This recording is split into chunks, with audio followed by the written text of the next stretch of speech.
ঋষভের কাছ থেকে ইনফরমেশন নিয়ে সঞ্জিত ব্যানার্জিকে ধরে ফেলল জগদ্ধাত্রী। হ্যাঁ বন্ধুরা, জগদ্ধাত্রী ধারাবাহিকে ইতিমধ্যেই আমরা দেখতে পেয়েছি যে জগদ্ধাত্রী আর কোনো উপায় না পেয়ে শেষ পর্যন্ত ঋষভের কাছে ফোন দেয় এবং সঞ্জিত ব্যানার্জির ব্যাপারে জানতে চায়।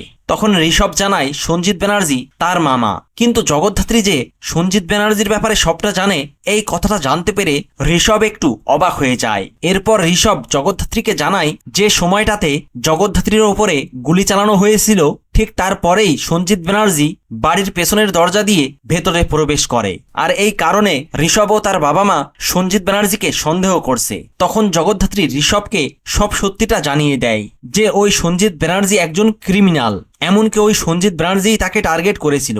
আর এই কথাটা জানতে পেরে ঋষভ রীতিমতো অবাক হয়ে যায়। ঠিক তখনই ঋষভ জানিয়ে দেয় তার মামা সঞ্জিত ব্যানার্জি তাদের বাড়ি থেকে চলে যাওয়ার উদ্দেশ্যে বেরিয়ে পড়েছে।